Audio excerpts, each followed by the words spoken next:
Loving everyone jumping into the chat. So we've got some people from Lennox, we've got some people from Melbourne, some people here from Brisbane. Oh, and Rory from Byron.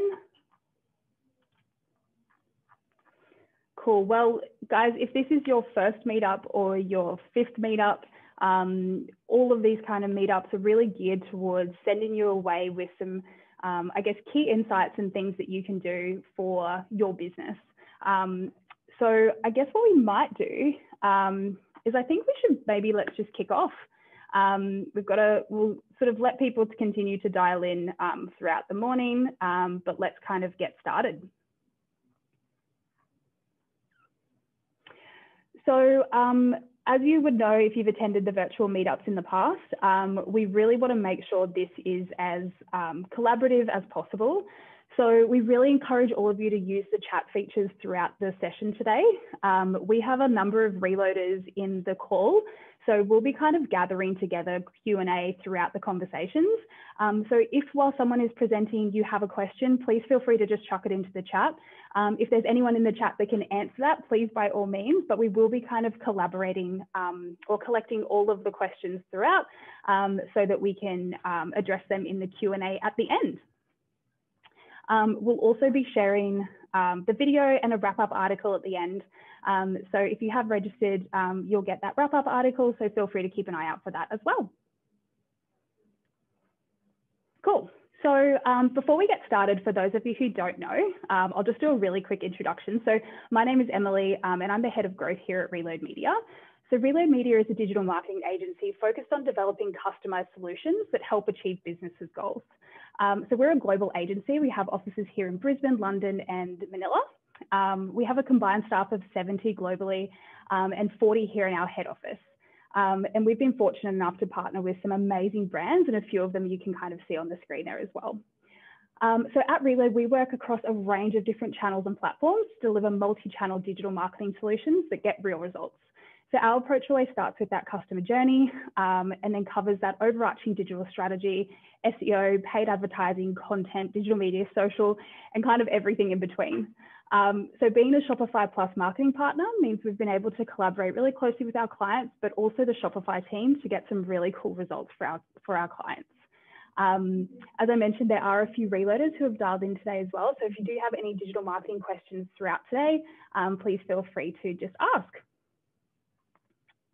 I would also just like to thank Gorgeous, who are our tech sponsor for today's meetup. So Gorgeous is an all-in-one help desk that's built for e-commerce. It allows customer support teams to use one platform to unify and streamline inquiries across support tickets, emails, live chat, phone, Facebook, Instagram, contact us requests, and basically everything in between. If you'd like to learn more about Gorgeous and how they potentially help your business, just please feel free to head over to their website. But that is enough for me today. So essentially what we're here to talk about is e-commerce in 2021 and basically everything that's changing. A lot has changed in the last year, and we know that was a catalyst for a lot of businesses to kind of look into e-com, but we really want to take this time to, I guess, look ahead and look at what's coming. And we have a really awesome panel of speakers that are going to be taking us through that today. So the first cab off the rank is Dan Howe. So Dan is the Global Creative Director and Social Media Portfolio Manager here at Reload. Dan has been with Reload now for about 8 years and currently works across some of our biggest e-commerce businesses and those direct-to-consumer brands, really helping, I guess, focus on storytelling through creative and really, I guess, using as much as they can from a social media perspective.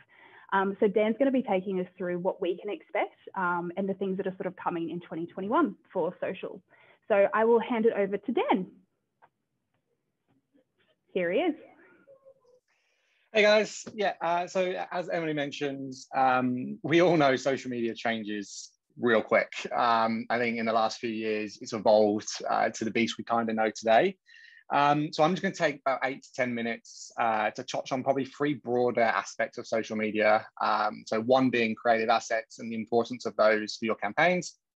2, the growing trend of social commerce, as we call it. And then 3, looking just a little bit beyond Facebook and where some potential opportunities lie for you guys. But first, before I get in, just want to touch on something I probably get asked about. Probably about 50% of the questions I get in a day is around this particular topic. So whether it's been newspapers, ads, notifications in ad platforms, we've all heard about, I guess, what we would call the elephant in the room, which is iOS 14 and its impact in particular on Facebook. So just move to the next slide. So to me, this is probably going to be the biggest challenge to social media in 2021. And it's all around that privacy aspect and what Apple are going to do with this upcoming update. At the core of it, look, Apple for the last 18 months or so have heavily focused their marketing efforts on being that, that privacy brand, the guys that care about the everyday person and what privacy is shared across the internet. For a number of months for a number of years now, its Safari browser has almost been anti-cookie in terms of, it pretty much will ask you every time if you want to share information with a website or a Google search, especially on mobile. But what Apple now want to do with iOS 14 is essentially give users the choice for the apps that they download from its own app store. So, and how these apps currently collect data is now going to be a lot more transparent. Before I get started into this, I think the really important thing to note is that this doesn't just affect Facebook. Now, Facebook have, I guess, made a lot of the noise around it because, as they will say, it is going to affect them probably more than any other brand from an advertising perspective, just to the nature of the way they've built their ad platform. But if we skip to the next slide, I just want to show you kind of what this looks like in practice. So towards the back end of last year, Apple updated their app store with, I guess, almost like a recipe card for privacy. Now, every single app that has updated its app since the turn of the year has to provide this information to Apple.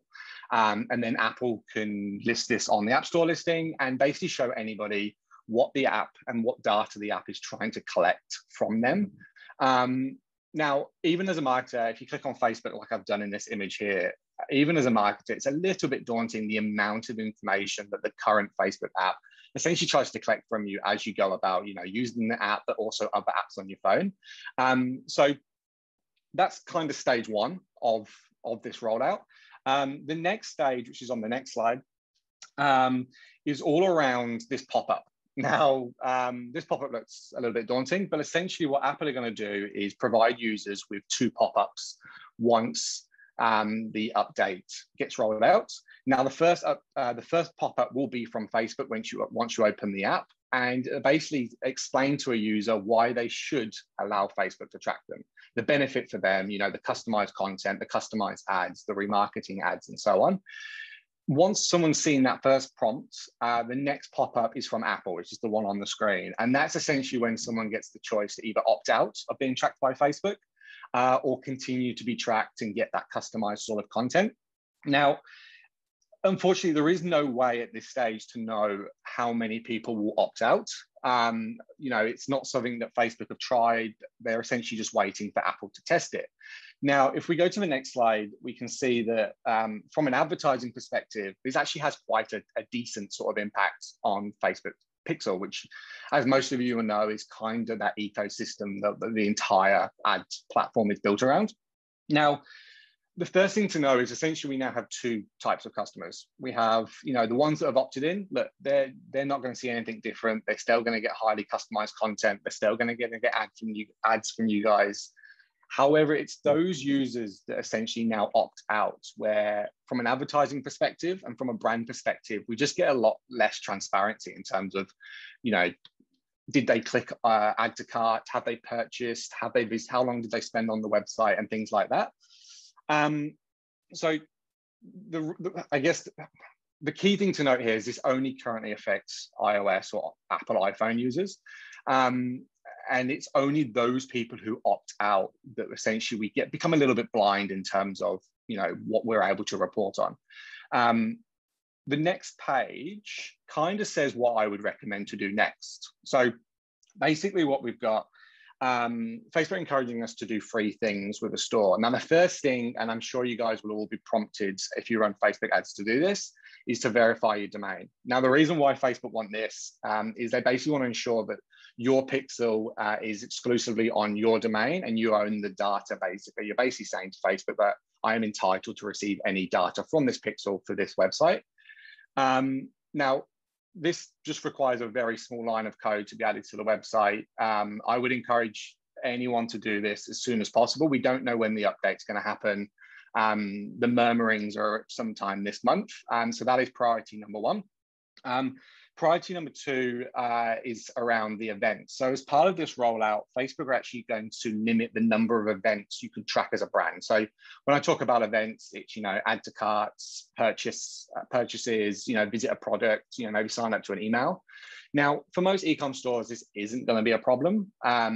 Most e-com stores have around 6 to 7 events set as default. That's absolutely fine.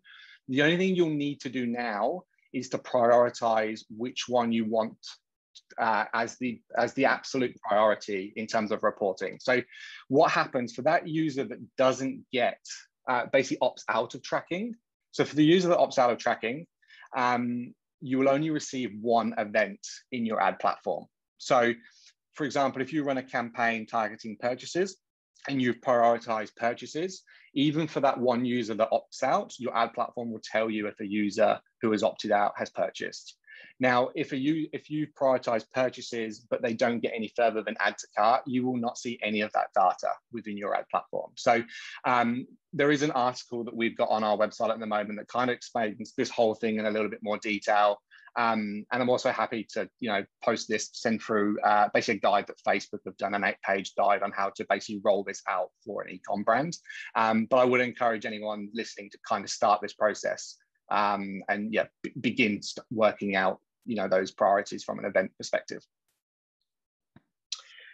All right, back to the focus areas and probably a little bit more fun, I guess. So the first one, definitely fun for me, is creative. So look, we all know attention spans are less than ever. Most people have an attention span fewer than 9 seconds. So that's less than a goldfish. So that obviously creates a bit of a challenge. But fortunately, the human brain can actually recognize a familiar object, so a logo, a branding sort of color, with only 100 milliseconds. So social advertising is perfect way to communicate in the short attention span world that we live in. You'll know that we all have phones in our pockets. We all pick them out pretty much without knowing and start scrolling. So what I just want to touch on today was kind of the importance of creative from an advertising perspective. So on the next slide, we have a stat here that's from Nielsen. And when you build an ad campaign, you obviously choose your targeting methods. You're looking at what sort of ad formats you're going with, your creative, your brand, your reach. By far, the biggest impact on success in terms of getting someone to buy a product is creative. So 47% of people are more influenced by creative than any other form of that advertising. However good your targeting is, however good that strategy is, it's the creative that's going to get someone to that next step. Now, fortunately, we kind of at Reload use this like attention benefit call to action model. So this ABC model. So when we run any ads, we kind of just ask ourselves, does the ad grab attention? Now, there's an interesting stat that in a week, the average user scrolls the height of the Statue of Liberty in their Instagram and Facebook feeds. Now, that is an incredible amount of content. So your ads really need to grab someone's attention. I'd encourage you to, split test, come up with a couple of different looks for different audiences to see which one does grab that user's attention. Does it communicate a meaningful and believable benefit? So we actually have a lot of advertisers that kind of forget this. So, obviously the creative does a part of it, but, does it tell the customer what the product is, what the offer is, what we're trying to do? And then is there a really low friction call to action? Does the customer know what the next step they need to take? Is it to click? Is it, to leave a comment? Is it to jump onto the website and start browsing the product? So you really need to, use the tools you have at your disposal to kind of do all three of those sort of elements when building an ad. The last page on this section is a bit of a checklist.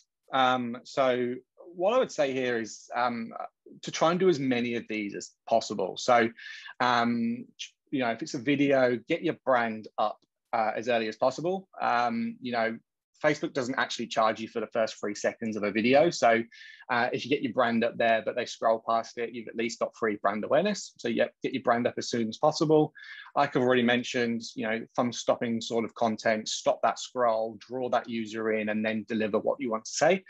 From an ad copy point of view, we typically recommend, you know, 2 lines, like a sentence and a half max.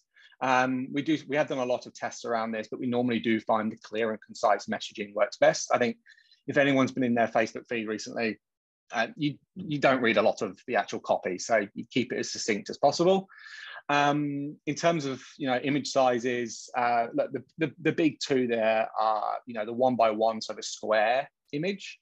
But then also the story size, so the 9x16. Like, they're the 2 I would prioritize. They're the 2 that you're probably going to get like your most bang for your buck as such in terms of placements and reach.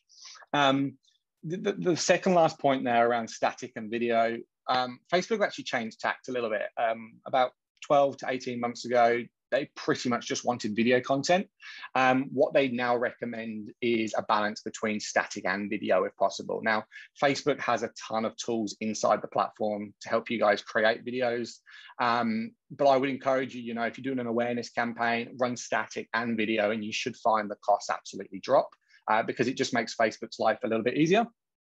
And then, as we've been doing for a while, you know, design for sound off. Users just don't typically have that audio on when they're browsing their phone.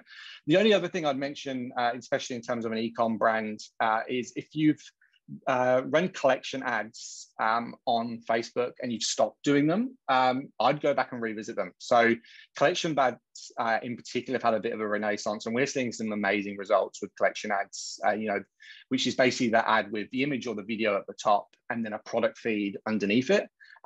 Super simple to create, and they just seem to be something that Facebook's really pushing and almost rewarding users for advertisers for running at the moment.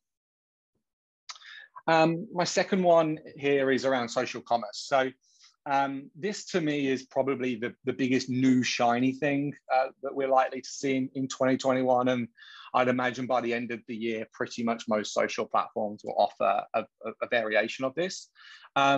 Look, I'm predominantly going to talk about Instagram here, but it's not exclusively Facebook and Instagram. TikTok have already started looking into this, and there's also some tests in the US for Pinterest to do something very similar. But basically what it does is it provides the user with the ability to buy directly from Instagram. So most of you would have seen now for the last 4 months or so, the shop feature on Instagram. And the shop feature essentially allows users to, you know, to tag products as per the image there of a product in a feed, but also then direct that user off to see the entire catalog and then potentially off to the website to buy. Now, if I just go to the next slide, sorry. What Instagram are going to do is, and they've already rolled out phase 1, which is the one there on the left-hand side, is that view shop feature, is they're actually going to drive purchases directly within the app on Instagram. So what they're saying there is a user could see a Instagram post and within 3 clicks have bought that directly from Instagram. So PayPal is the payment gateway they've teamed up with initially for this. But the Shopify platform has a plugin at the moment, or currently has a plugin to make this sort of transition to get your store onto Instagram, and also eventually allowing users to purchase effortless. And there's a couple of slides coming up on that. So that's an example there of what that looks like. So we've got a user there that, you know, some facial cream, they're able to click on that, immediately add it to bag, and then also go ahead and place the order directly through Instagram, cutting down, you know, 5 or 6 potential other clicks. So while we'll get a lot less traffic potentially to the website, we do actually, and the initial tests in the US have shown a much higher conversion rate because it's just a lot less friction. And it's also, in coming back to that iOS 14, it actually solves a lot of those issues because all of the actions are being taken place within the app, not on your website. So a lot of advertisers will be able to, you know, do remarketing based off someone adding to bag, but not purchasing directly on the Instagram itself. How it will work is on the next slide. Basically, there's two ways. There's Facebook's own commerce manager, and you can essentially upload a shopping feed, link your Instagram account, your Facebook account, and so on there.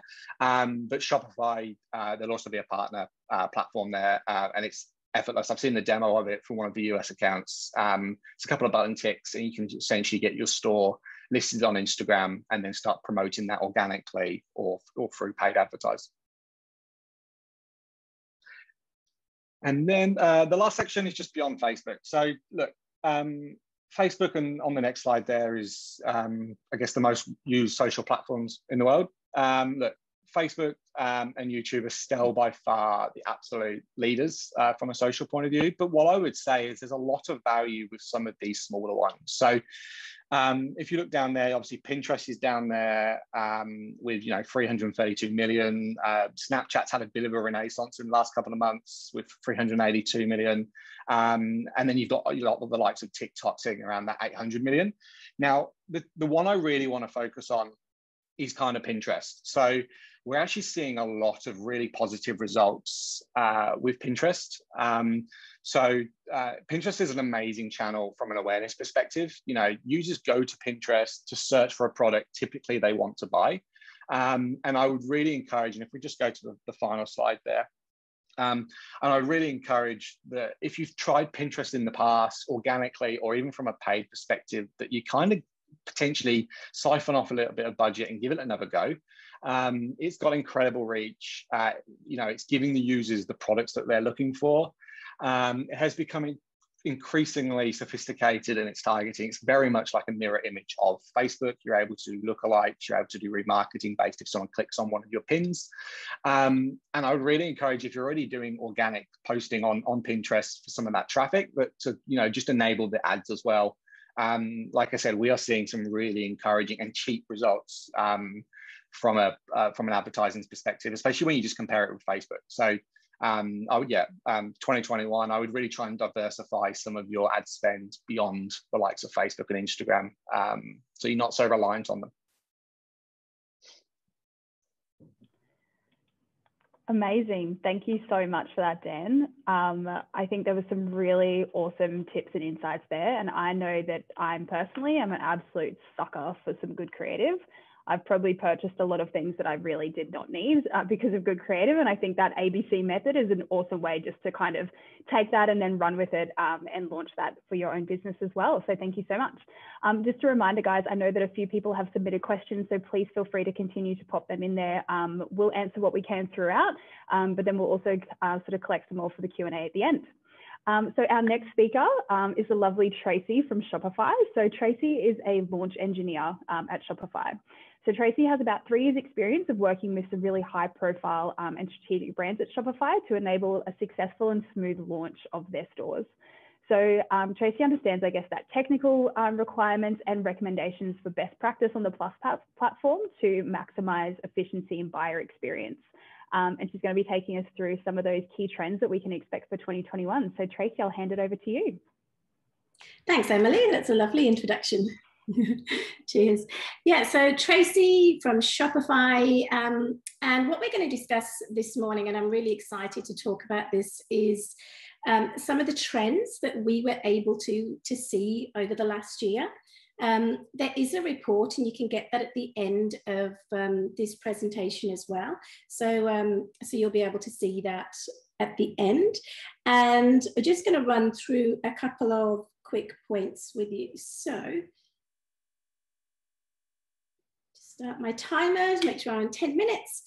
So there are sort of 5 key trends that that came up in the report, and this was based on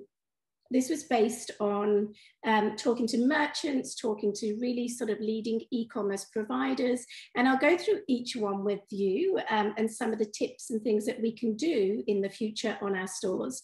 For me, like reading the report, it's quite a long report. There's lots of information in there.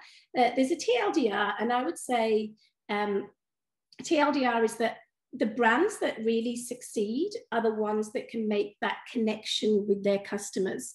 So we're really talking about sharing your story about your brand, and then finding ways to listen to your customers and then making changes and things that you need.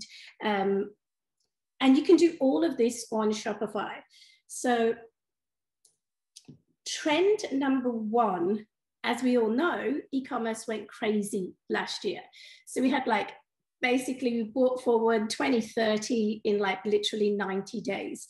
That's not a surprise, you kind of all knew that. In Asia Pacific, e-commerce grew at a rate of 15.5%. So there's a couple of things that have happened from that. One is that we actually do want to support local, and we do actually want to support the brands that are close to us. And if we can really sort of harness that, things are going to look up for all of e-commerce. People suddenly shopping online who never ever shopped before. And that's what we need to kind of think about on our stores, in retail, online, and also through any sort of marketing that you do as well. So the number one thing that we'd say is first of all, map out your customer journey and have a look at those conversion paths. Where do customers discover your brand and then take action? So kind of map that out, and then you look at fulfilling from those particular places. That's where you can focus on. So is it from Facebook? Is it through Google? Is it through customers coming directly onto your store? It could be a majority of those, but that will kind of help you map out where you need to be focusing more of your attention. The other one that we think about is uniting that online and offline.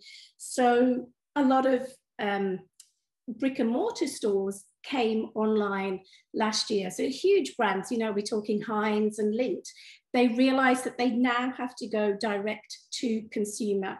You can no longer rely on those third-party places to kind of get your brand. So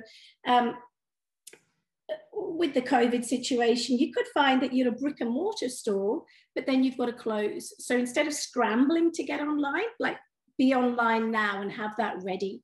Maybe instead of having a huge store, maybe you, a bit like a huge brand we've got, Allbirds have done, maybe you have your inventory, a really small amount of inventory in store, and so that customers, when they come, they'll try on the shoes, and then you ship it out to them. They don't actually physically walk away with your product, you ship it out to them, and that's going to sort of save on your space, your retail space. So in Shopify, we call this, we'd call ourselves a retail operating system. So you can do everything through your Shopify store. And you'll see just in that slide there, we've got, we call them channels. So within your store, you can add various different channels. So as Dan was mentioning, you've got your Instagram, you've got your Facebook that can actually be built out from Shopify, your Google Analytics, it's all sitting there.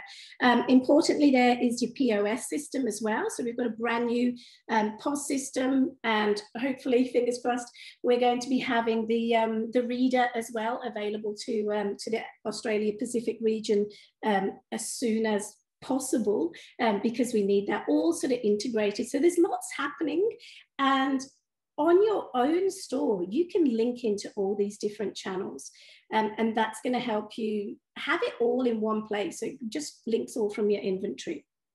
Trend number two, of course, the future of retail is here to stay. And like I said, we've got to reimagine that retail, changes to lifestyles, spending habits. What customers are saying that they want is convenience, that faster shipping. Is the process easy? So remember that we've had like a 60% increase in first-time shoppers. So how can you do that? Well, one, we're looking at things like contactless shopping. So you'll see in the slide there, things like local delivery. Are you able, so we saw many like restaurants who'd never been online before. Melbourne was a prime example. Suddenly, having like food boxes, packing up food boxes and doing local delivery, or maybe having click and collect, which is awesome, because with the click and collect, You can sometimes even, that's a time when you can engage with the customer there too. Things like accelerated gateways. So through Shop Pay, it's really, really fast and easy to check out. I was talking to a merchant the other day, and she was saying to me, oh, so like they've got Shopify payments. And she said, when I'm on all these different stores, like it remembers me and it knows, and like I don't have to go and like find my credit card anymore. And it's because like literally in 5 seconds, you can be checking out on any Shopify store. And we've got 1.8 million merchants now on Shopify. Other things that we can do is think about like AR as well. If you've got a product, maybe think about doing some 3D modeling with that, so a customer can physically see, press on your phone and see what it's like in your home. Is that chair suitable? Is that pram going to fit in my car, etc. So that's a way to go, and that's actually built in to Shopify natively. I think we're one of the only platforms that have that built in. Other things, so the new sort of behaviors, we've seen a lot of merchants do live stream shopping, again, something maybe you consider through Facebook. A lot of ones have gone into like digital experiences now. So the experience like this, I can remember going to many a Reload meetup in Brisbane in person, talking to merchants. Now it's different, and now we're actually doing it here remotely from our homes. So what about having like an in-person virtual fitting room? So if you're selling a product, maybe you could do like 20-minute slots where somebody can book in with you to try on clothes, etc. Talk about sizes and things like that. Culture Kings have an awesome vibe with in-store. But what happened with COVID, you couldn't have that same vibe. So they bring that same vibe now onto their platform. So they have a weekly shop the look, which is amazing. So you can kind of look through the products, you can click on them again, go straight to Facebook, etc., and purchase a couple of clicks.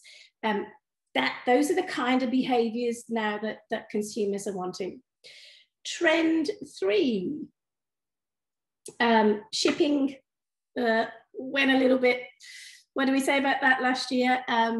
Customers want this fast, free, sustainable. If we're going local, we want to know that, it's a big trend in consumers at the moment, wanting sustainable shipping, and also beautiful. There's a lot of merchants, consumers now who are doing a big unboxing type of videos, posting them on their Instagram, so they get the box and they want that all beautifully packaged, etc., with your labels on, so something different that you can't get, for example, through Amazon.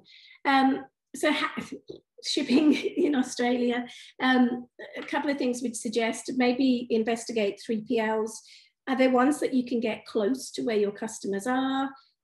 Where they can ship maybe even on the day of their order. I've seen some amazing banners on Shopify stores, where they say, look, shipping is, we're kind of, we're struggling with Australia Post, etc. at the moment. It's Black Friday. Yes, we've got your order, but expect it to be delayed. And then the one that you see here, it's my little test store, is to streamline returns. So customers are kind of expecting maybe an exchange, a credit, but really simple way to do that. So you pop in your order number, and there's lots of different ways you can do this on Shopify. Put in the email address, we'll bring up your recent orders. You can say the reason why, and you can kind of streamline all the different things. And yeah, that's awesome. So on your post office, if a lot of people don't have printers now because we're working from home, so you can add barcodes, etc. Trend 4, marketplaces. They are dominating and they have dominated. But like I was saying, a lot of consumers do want to buy local. They do want to know that there is somebody in their local vicinity doing what Amazon does. What could be on Amazon, but yeah, do you really want someone to have all your customer data? Like in Shopify, we believe in you owning all of that data and owning your marketplaces as well. So Obviously, the key to this is brand building. If they have bought on Amazon, you really want to bring them back to your store. And how you can do that human touch, having quizzes on your store so that you've got loyalty programs like this one here. You can build like a custom menu, offer your subscriptions, etc. So they come back to your store. Marketplaces are here to stay, but we want you to be an owner and not rent from a marketplace where they own all your customer data. So just something to consider. Trend 5, retention, and obviously you want to keep those loyal customers. Are you going to do points, give them loyalty? We've got a system here called Flow, whereby you can kind of use tags on every single order and see which ones are your loyal customers, which ones are repeat customers. With Shopify, we truly have this retail solution for you kind of built in, and that's what we believe. You can do everything under one roof, under one house, and that's your own store on Shopify. Thank you.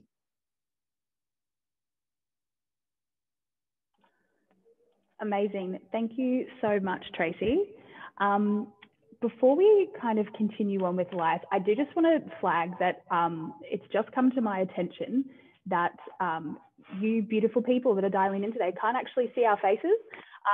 We're using a new integration with Zoom and a Splash platform with the Shopify Meetup. So we are not hiding our faces from you. We're trying to work it out while other people are speaking. Trust us, we are here.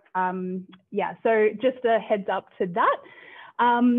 So thank you so much for those tips, Tracy.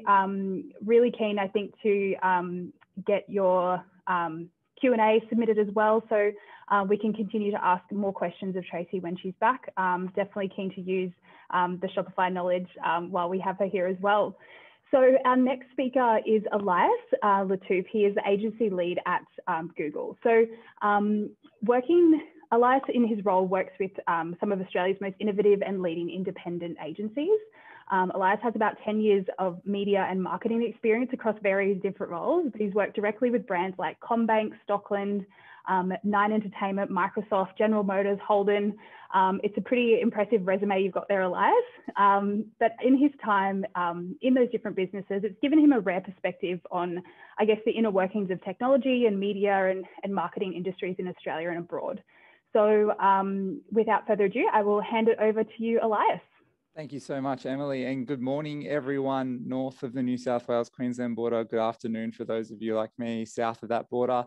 It's an honor to be here today and talk to you about changing habits in a virtual world. So as everyone knows, we have had massive changes last year. I think we're all a bit overhearing it, but it's really changed the way that we do things. And so today I just want to talk a bit about how we've really seen a fast track in online behavior, this digitization as it's being referred to, and how everyone on the call can really respond to those shifting behaviors and capture the opportunity at hand. I think it was Winston Churchill who said, "Don't let a good crisis go to waste." So let's talk about how we can all make the most of that.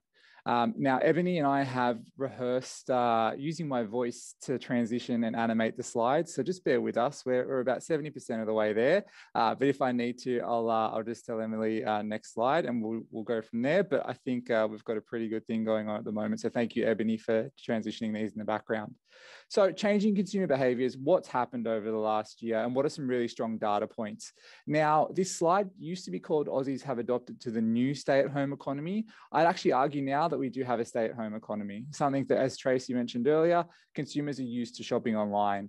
Now, does anyone on the call in the chat box just want to have a guess? How many new Aussie households do you think shopped online between March and September last year? I'll just wait for one or two answers to trickle through. Yeah, great. 600,000 is a good answer. 500,000 is a good answer. I'm going to double it and say, Ebony, next point. Awesome, you already beat me to it. More than 1 million new Aussie households shopped online between March and September last year. Now, that's from the Australia Post e-commerce report. And with what we've essentially seen is that we've formed new habits. If we can click into the next point, we're seeing that these online purchases, particularly towards the back end of last year, were 8.9% higher than the busiest pre-Christmas peak in 2019. At the same time, new habits are forming, and we're seeing 56% of Aussies will keep shopping online more than they did pre-COVID. So shopping online is the new norm. And what it means for us is that we need to make sure our digital shop front, as Tracy mentioned, is open for new potential customers who might be looking for what you have to offer. If we go to the next slide, we'll see that Aussies are consuming more media and video. Now, 3 out of 10 are watching more YouTube with an on average of 28 hours a month. At the same time, approximately 90% of Aussies has significantly increased their in-home media consumption in a virtual world. Now, for everyone on the call, what that means is it's really created an opportunity for our businesses to reach audiences watching video online as part of a more holistic video strategy.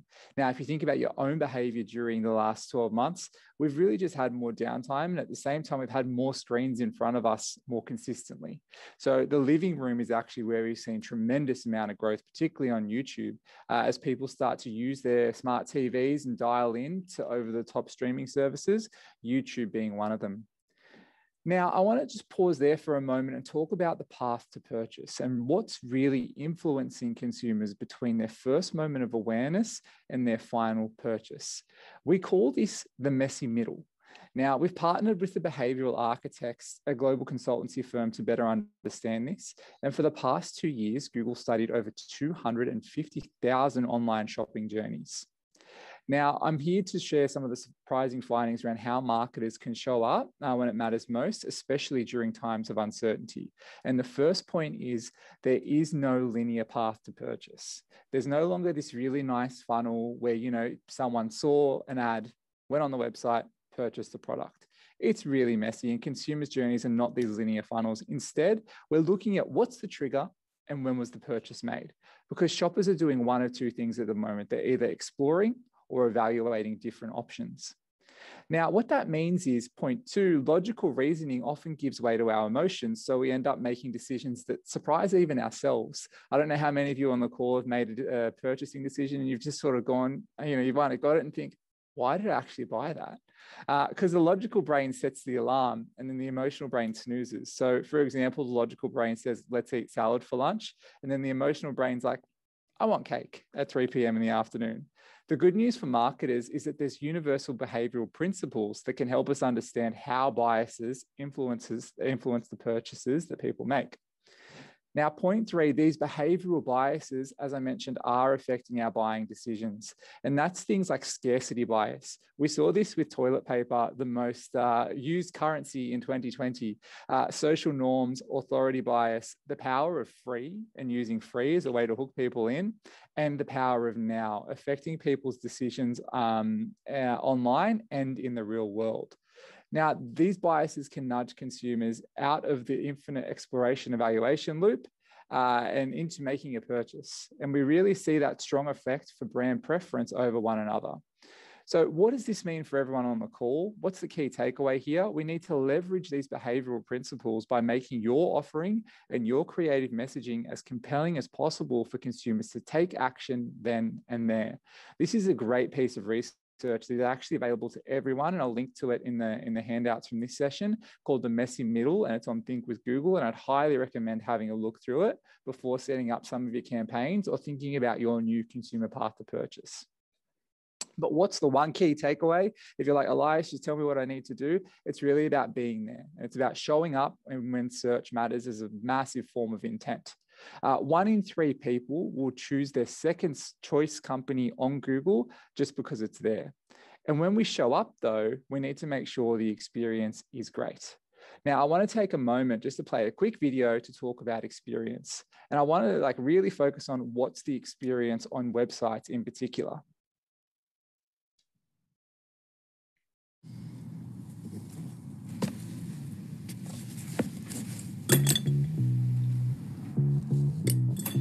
You make no sense. You make no sense.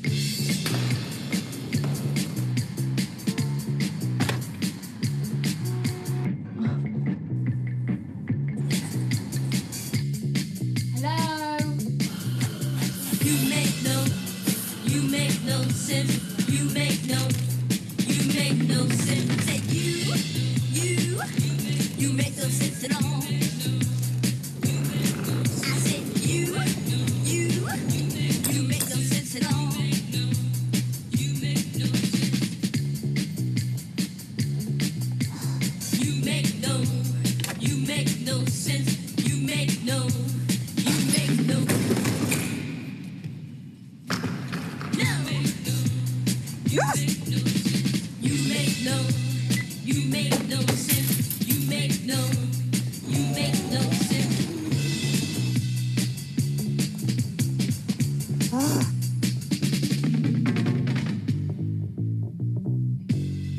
Anyone just getting like the slightest bit of anxiety watching that video? Now, if you're like me, there's 74% of smartphone users actually expect to get immediate information while using their smartphone.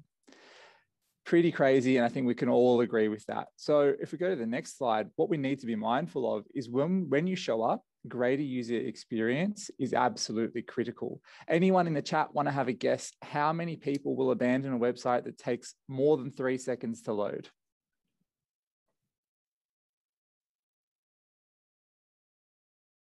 There's some pretty high expectations there. A lot of us on the call, probably a lot less patient than others, but around 53% of people will actually abandon a website if it takes more than 3 seconds to load.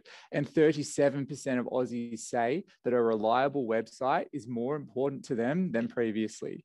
We've spoken about all these behaviors, people shifting online, people's behaviors, people making bigger purchases online more often. A reliable website really is now just hygiene. And it doesn't matter what kind of business you are. In the past, people have really focused, let's use this example as a simplified user journey. In the past, we've really focused on people seeing the ad and tapping on the ad and really optimizing that process.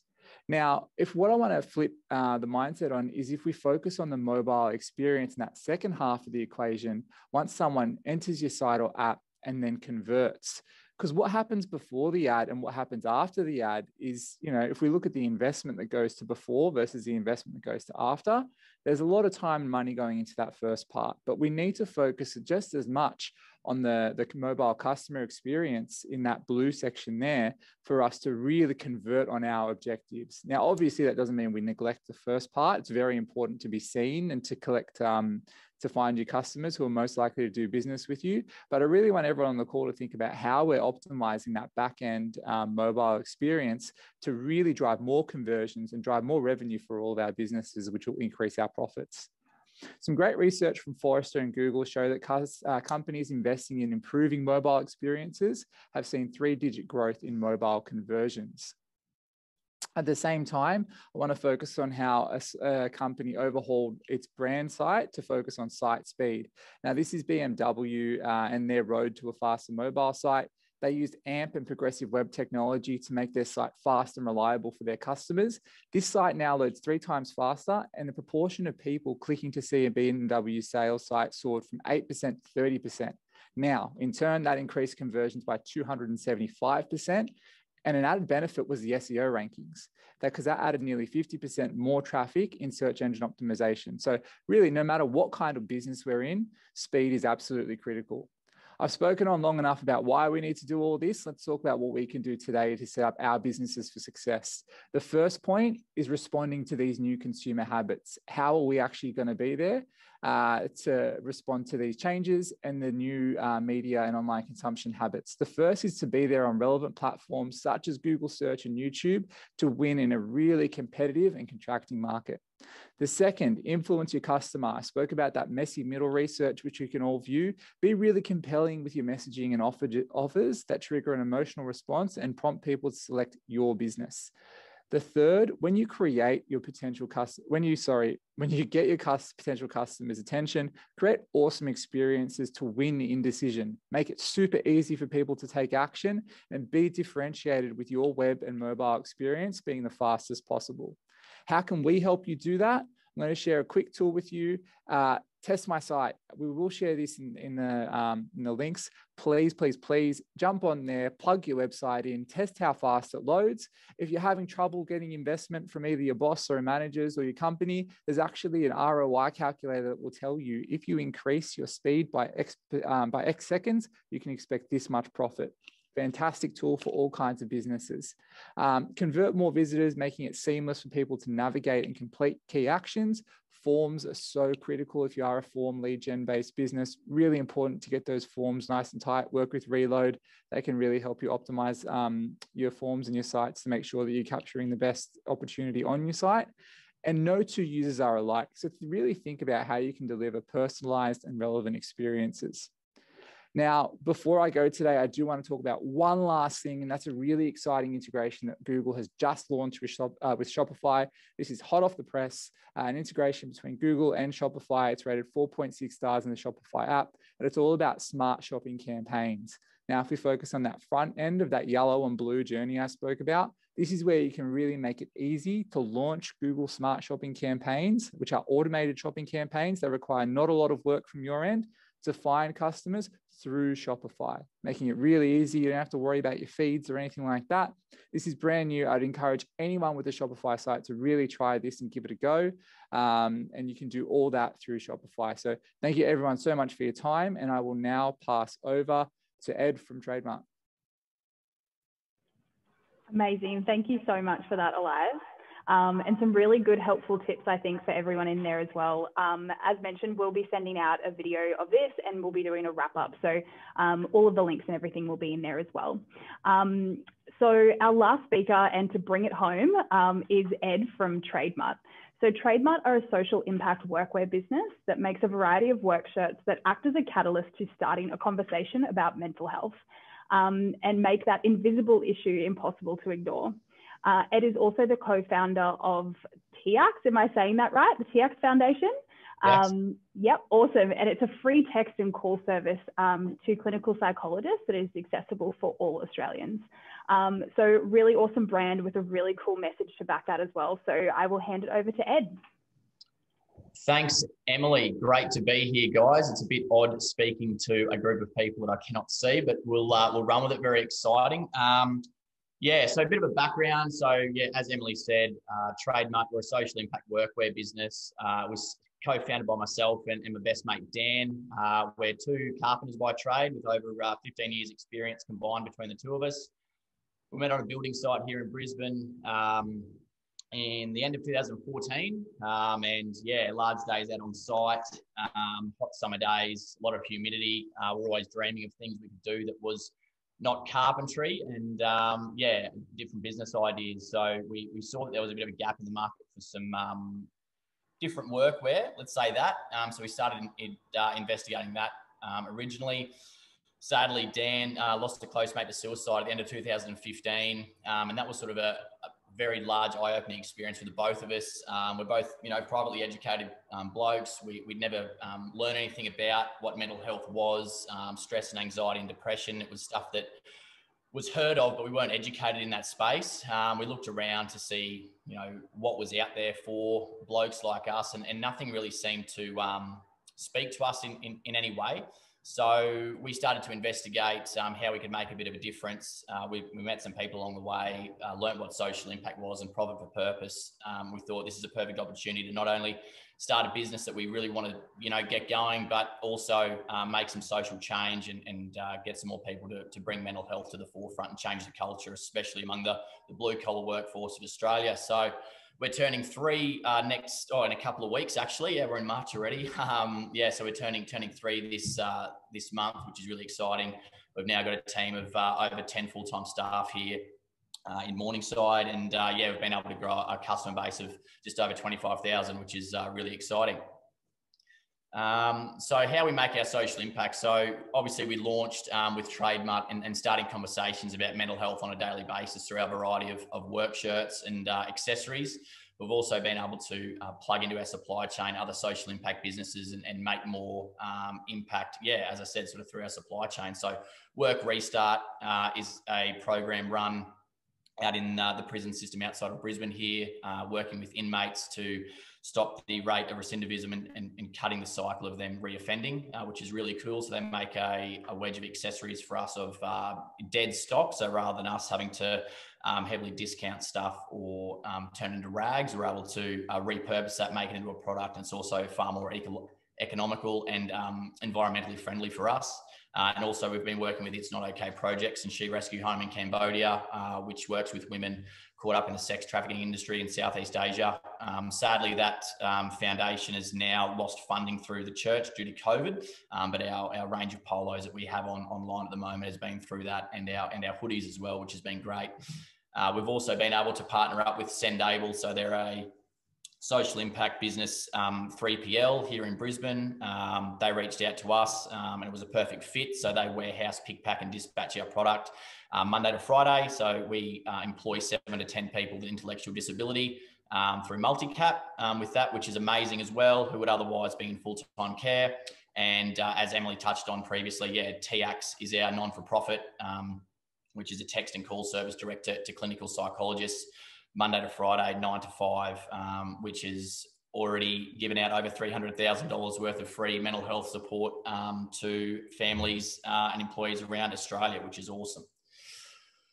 Next slide, sorry. Yeah, awesome. So I suppose talking to brand authenticity and putting a face behind the brand, you know, where everyone talks about different multi-channels and how to get your brand out and seen by a broader range of people. So Dan and I, a perfect fit for us was launching our own podcast, Trademark Radio. So we've had an amazing list of podcast guests that have come on. Darren Lockyer here, future immortal one day. We've also had Scott Hutchinson, Greg Martin, just to name a few, which has been really good. So being able to have that really authentic chat with people around their struggles with mental health, anxiety, and that's also being able to filter down through to our listeners to understand that, hey, look, if Darren Lockyer feels stress and anxiety, then it's okay if I do. But there's also ways in he dealt with it, and that could work for me as well, which has been really great. And then also being able to share some of our amazing impact through our social media channels as well. So this one here is pretty cool. Hi team, I purchased a work shirt for my husband for Christmas. Today being Fun Friday, he wore it to work, had so many compliments. The shirt did start the conversation. One man came out and said that he'd been diagnosed with prostate cancer. Another told the group of his struggles. Now all the men on the work side are buying shirts to start the conversation. I wanted to thank you for your work. Sometimes something as simple as a shirt is helping men everywhere, and I appreciate that. So us being able to start some authentic and real conversations and allow men and women out on job sites across Australia to show some vulnerability has been absolutely amazing. Next slide, sorry. Yeah, awesome. So this is sort of a few different people we've been able to get some shirts on. So obviously the Matty John show down the bottom there. We had a really big billboard campaign with Bishop last year, right in the middle of COVID. So there wasn't as many cars on the road or people going to airports, but we still got amazing feedback from the people that did see those, which is really cool. And that also speaks to, you know, allowing yourself. I know when we first came into the e-commerce world that we were very strict digital only, Facebook and Instagram, but we've had amazing, return on our investment from top of funnel, out of home media, which has been really cool. So our billboard campaigns have been fantastic. We've run some this year as well and great pickup. That's our team up in the middle there. And then, obviously some mechanics and a few other great customers there wearing our shirts, which is really cool. So just a few things from me that, we've learned along the journey, obviously networking with other great people in the e-commerce world and what they've done. We originally launched on Shopify, which was fantastic. Weirdly enough, Dan and I were doing a renovation extension for twin brothers here in Brisbane over in Annerley, and they built our Shopify site for us while we were doing a bit of sweat labor for them putting up ceilings and whatnot. So that was really cool. And then weirdly last year we did switch across to Neato, which was an absolute disaster to say the least. So we spent 4 months there and now we're back. Thankfully Tracy's been able to hook us up and we're back on Shopify Plus, which has been absolutely awesome. So a few things that has worked for us and worked for other brands that we've worked with is obviously treating your customers like royalty. I listened to Nathan Bush's Add to Cart podcast religiously, and he had the co-founder or the founder of Bonjoro on the other day, which is a embedded video app that is triggered at different ways through the customer journey. So you can actually do a personalized shout out and message to people that have come through your website that have either bought or about to buy, or you want them to leave a review. So Bonjoro's an amazing tool. Also adding value wherever you can. So as I said, podcasts, we try not to discount here at Trademark. Obviously sometimes you need to when there's just very low little quantities of excess sizes here and there, but we've had massive responses from BOGO stuff. So perceived value of customers, people love free stuff, bundling that up, and people just absolutely go bananas for it. So I highly recommend that. And then also Facebook groups. So we've got the Mutt Hut, which is an area for all of our trademark customers to come together on a Facebook group. They interact there, they share stories, they help one another, and also share encounters they've had in our products. And we also get a lot of UGC from that, which is really cool. Another thing that we implemented last year, I actually got it from a book I read, 0 to 100 Million by Michael Masterson. I highly recommend it for anyone out there wanting to really scale their business. Is creating a VIP list for your top 20% spenders and giving them early access and giving them as much value as you possibly can. And again, treating them like royalty. So we use that through our Klaviyo integration and lists now. So we always give our top 20% VIP access to all new products, 24 hours before it goes to general population and before we start our social media advertising. Another thing is, following up all your leads. Just do not expect them to convert on their own. I know a lot of people just expect customers to just go online and order, all the time. Our big thing is always following up leads. So if someone does reach out and you send them an email, giving them instructions on how they, to deal with the problem that they've asked about, always set a reminder. I like 2 weeks. I know some people like a few days. I think that's too early. I always spend 2 weeks, go back, and we use HubSpot for that. It's a fantastic tool. I know it's a little bit expensive, but it is a great tool. And following up your customers is so important. Another thing too, especially if you're just starting out in the e-commerce world, pick the phone up, call your customers after purchase, see how their experience was, what they want from you, what they loved, what they didn't like. You'll find out so much information that's so valuable to you. And also, if you're ringing them up and you're not trying to sell them anything, they'll absolutely adore that personalized touch. Putting a face to the brand is so important. And that's my last point as well. Dan and I have been so fortunate that we put ourselves out there from the get-go with this business.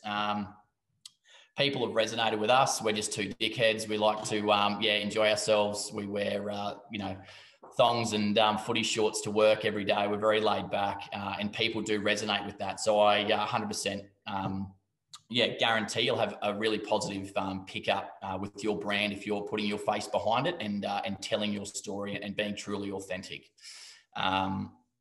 Next slide, sorry. So TX. So if there's anyone out there that is struggling or is worried about a friend, please reach out to TX. The number's down there, 0488 469 8888. Raquel and Nat, our two psychologists, they're here to help you or anyone you'd like to reach out on behalf of. So please, it's a resource to use. It's discreet and it's 100% free.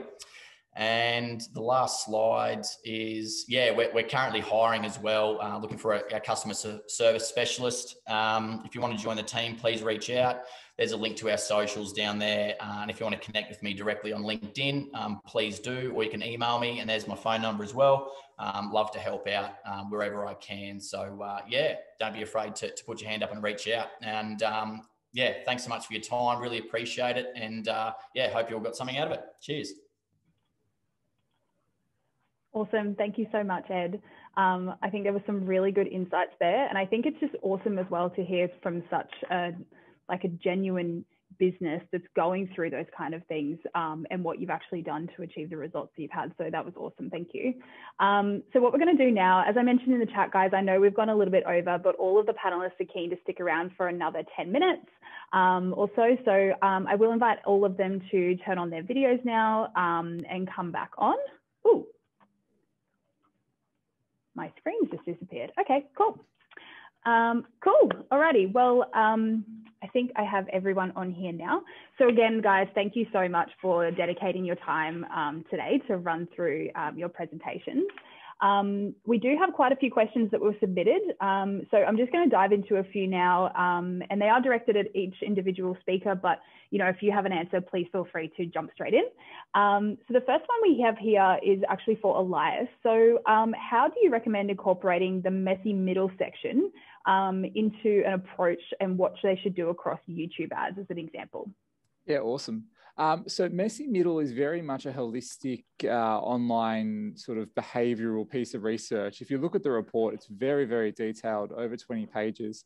But what I would recommend is read that for a holistic view. But if you're looking specifically on YouTube, I'm going to direct you to a different piece of research to our Unskippable Labs team. Our Unskippable Labs team look at hundreds of millions of videos and find out what works really well. If you just Google Unskippable Labs YouTube, you'll see the first link. It tells you 3 things to do really well with your video pieces. The first is early brand placement really works. If you think about TrueView ads, you skip them in 5 seconds. That's a free 5-second audition that you've got to really make your message stand out. The second is make mobile your canvas. So think about your product placements and images, and think about how you're framing people's faces, close-ups, those kinds of things. And the third is really think about your formats. YouTube is so broad now. There's shoppable formats, there's skippable formats, there's non-skippable formats, there's 6-second formats. Really think about what objective you want to achieve and how you're going to reach it using a combination of different formats. And a partner like Reload can definitely advise you on what's going to work best. Yeah, cool. And I might just put it out to the rest of the speakers as well. Or do you guys currently run, or have you seen any really cool YouTube campaigns and how they currently fit into advertising for that customer funnel? Not us personally, no. We only just started with some YouTube stuff end of last year, but nothing, directly YouTube related. Yeah, cool. Okay. What about you, Dan? I've got a weird one. So I was in the market for a coffee machine during COVID, and Breville have bombarded me with some amazing YouTube ads that kind of took me through the whole experience, the unboxing. I would check Breville out, to be honest, which is a bit of a weird one, I know. Well, I guess the same tips that you provided before about like the ABC for creative, like that still applies to things like YouTube. So doing those kind of videos and really making sure that, you know, you have that attention grabbing and you have all of those kind of things at each stage of creative, I think is really important for anything that you do. Cool. This one is actually for Tracy. So people are keen to know if you have any examples of brands that do retention and loyalty programs really well across Shopify. That's a really great question. I think each sort of brand is doing it slightly differently. I mean, we've got some great apps out there for loyalty.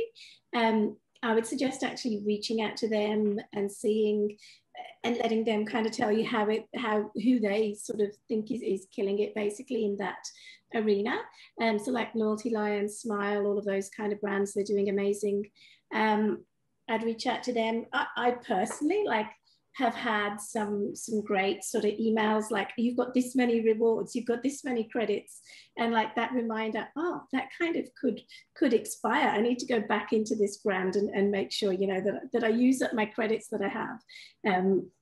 The flow's great if you are on Plus, just to kind of work out on your own how, like, who your sort of VIP customers are, who your bronze, gold, etc. You know, you can tier them, etc. So yeah, there's a lot of brands out there doing it really, really well. Yeah, fantastic. Okay, I have a question here for Dan. What are the top tips for creating product videos across Instagram ads? There's probably 2 ways of doing it. Instagram and Facebook have a lot of inbuilt tools, as I mentioned earlier, and they actually do a really good job of getting the product in a quite fun and exciting way. And that's a completely free tool. You can build that within the platform itself. In terms of general tips, it's all about, you know, getting that brand up front early, getting the product, but then don't bombard the user with a number of USPs. So I always like to, you know, think of maybe just 2 or 3 I want to touch on in each ads. It can get, you know, you can get quite easy, get carried away with, you know, putting the entire USP of a product on there. But yeah, keep it short and sweet, product up front, and also get your brand in there early as possible. Yeah, awesome. Okay, where'd my questions go? Sorry, guys. Computer issues. They've disappeared. Oh, here we go. Sorry, my bad. Okay, so we have another question here for Ed. So how would you recommend starting to introduce social impact initiatives to businesses? Do you have any tips? Yeah, so my biggest tip, it sort of plays back to that authenticity thing again, finding something that you're really passionate about, and finding people that are in the space doing things similar, how you can, assist them or find some, some blue ocean type stuff that no one's doing in that space as of yet. And there's also just the really small things, obviously, your production supply chain, where you're sourcing your goods from, how you dispatch them, putting them in compostable mailing satchels is just such a small implementation that you can make. We've got over 2,000 orders a month that are all going out in, compostable mailing satchels compared to the single-use plastic. And then also we don't, single wrap our products either. So just reducing that plastic intake. So it's just finding those small little things to start with. You're not going to change the world overnight, but we can make small steps to change the world eventually, which is really cool. So just find something that you're passionate about would be my main point there. And staying authentic to what you believe in. Yeah, amazing. I love that whole message. Okay, so I am conscious of time because I know we've already gone over, but one thing I'd just love to finish on is a question out to all of the panelists. And we'll just kind of go through, I guess, in an order. But if you could, obviously we've spoken about a lot of things today, and I think there's a lot of stuff that that people can take away from this. But if you could recommend one key takeaway that businesses should go away and implement as soon as possible, what would that one recommendation be? And I'll start with Elias because you are at the top of my screen when I look at my computer. So over to you.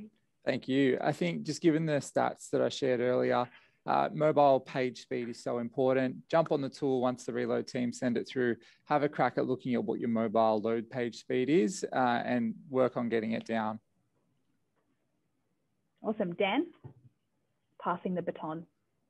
Mine would be around social commerce. So get you guys ready for when Instagram does roll out that direct shop feature within its app. So, use the integrations that you have available, make sure your store's on there. When new features launch, we do see a lot of cost benefit for those brands that do jump on it early. So just set yourselves up ready for it. Excellent. Tracy? For me, it's very, very similar, the storytelling piece. Make sure on your site, you're able to tell your stories. Like, Ed, you've got an awesome, beautiful, great story. Like, find your niche, find out why someone should buy from you. As consumers, we want to buy from people who have that story, and we'll pay more for that reason as well. So just finding that reason why your store is there, and you'll have a reason, and just making sure that it's prominent and it's available and everyone can see. Have an about me. That's what I tell all my merchants. Where's your about me? It's important. Yeah, fantastic. And Ed? Yeah, my thing would be look up customers that received their products 2 weeks ago. Find 10 of them, give them a call today. Find out how their experience was. Just customer retention is so important. You've paid to get them through your funnel. Ring them up, find out what was great, what wasn't, and continue to give them value. Just call 10 of your customers from 2 weeks ago. I love that. And I think one thing I just want to add as well is there's a lot of tips and a lot of insights and things that you can do. I think the biggest thing we sort of recommend as an agency is just figuring out where you actually should start.